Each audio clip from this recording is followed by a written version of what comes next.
அன்பான உறவுகளுக்கு வணக்கம். காலம் வந்து மிகவும் கொடுமையானது. அ ரொம்ப வேதனையான சம்பவங்கள் நெறைய நடக்குது. நம்ம தொடர்ந்து பார்த்துட்ருக்குறோம். அ என்னன்னு கேட்டா, இப்போ குடும்பத்தில அதாவது தாய், தந்தைக்கு கணவனுக்கும் மனைவிக்கும் பிரச்சனைன்னு சொல்லிச்சுன்னா, அவங்க 2 பேத்துக்கும் பிரச்சனைக்கு இடையில இந்த குழந்தைகள் மாட்டிக்கொள்றாங்க.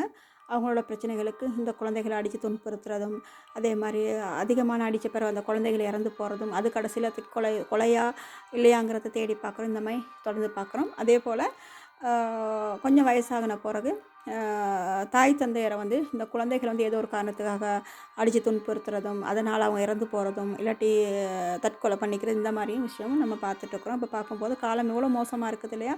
குழந்தைகள் வந்து பெற்றோரை அடித்து தாக்கி கொலை பண்ணுறது, இல்லாட்டி பெற்றோர்கள் வந்து குழந்தைகளை அடித்து தாக்கி கொலை பண்ணுறதும், இல்லாட்டி செத்து இறந்து போகிறதும் இந்த மாதிரி நிறைய தொடர்ந்து நடந்துட்டுருக்கு நம்ம பார்த்துட்ருக்குறோம். கடந்த 3ஆம் தேதி மாதிரி அங்கே நடந்த ஒரு சம்பவத்த அதாவது அப்பா வந்து மகனை ரொம்ப தூரம் தாக்கியிருக்கார். ரொம்ப மிகவும் கொடுமையா அவர் தாக்கியிருக்கிறாரு. அத பக்கத்துல இருந்தவங்க யாரோ பார்த்துட்டு, உடனடியாக அத வந்து நமக்கு ரகசியமா போலீஸ்க்கு இன்ஃபார்ம் பண்ணியிருக்கிறாங்க.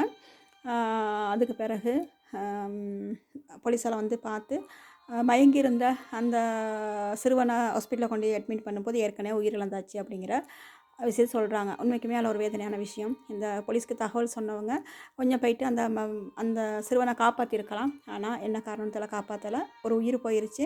அப்ப இந்த மாரிக்க அ இது ஒரு உண்மைக்குமே ஒரு சோகமான சம்பவம். இது நெறைய இந்த மாரி நடக்குது. இருந்தாலும், அப்பப்போ நடக்கிறத கேட்கும்போது, ஏன்டா இப்படிலாம் நடக்குது கடவுளேன்னு தான் யோசிக்க தோணுது. அதே மாரி அடுத்து இன்னொரு விஷயம் என்னன்னு சொல்லி கேட்டா, ஒரு 55 வயது தந்தைய 25 வயது மகன் வந்து அடிச்சு அவரும் இறந்து போயிட்டாரு. அது கொலையா? இல்ல என்ன சரி வேற என்ன பிரச்சனைன்னும் தெரியல. அதுவும் அப்படித்தான். தன்னோட மகன் வந்து அதாவது மதுபோதைக்கு அடிமையாகினவர்ன்னு சொல்றாங்க. அதேபோல ஏதோ ஒரு குடும்ப தகராறுனால அத கண்டிக்க போயிட்டு கடைசிக்கு மகனுக்கு அதிகமான கோவம் வந்து தந்தைய அடிச்சு அவரும் இறந்து போயிட்டார். இப்படிங்கிற 2 மெசேஜையும் நம்ம பார்த்தோம். உண்மைக்குமே வேதனையா இருக்குது.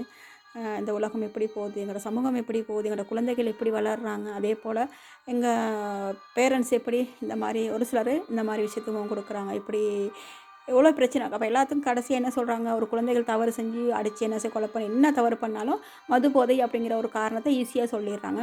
அவர் போதைப்பொருள் பாவிச்சார், அதனால தான் இப்படி மனநலம் பாதிக்கப்பட்டவர்னு சொல்லிடுறாங்க. அதே போல் தந்தைமார் ஏதாவது தவறு செய்யும்போது நிறைய நடந்திருக்குது. அது கொலை மட்டும் இல்லை, குழந்தைகள் துஷ்பிரயோகம், திருட்டு கேஸ் இந்த மாதிரி எது நடந்தாலும் கடைசியில் என்ன சொல்கிறாங்க, அவர் வந்து மது போதைக்கு அடிமையாகினவர் அப்படிங்கிறத எல்லா விஷயத்துலையும் இந்த மது போதை அப்படிங்கிறத முன் வச்சு கேஸை முடிச்சு விட்றாங்க. இதை நடக்குது. இருந்தாலும் இது உண்மையும் கூட கூடுமான வரைக்கும் இந்த மதுவுக்கு அடிமையாகாத யாருமே இல்லை. நிறைய பேர் இன்னைக்கு அடிமையாகி அதனால் குடும்பத்தை தொலைச்சி குழந்தைகளை தொலைச்சிட்ருக்குறாங்க.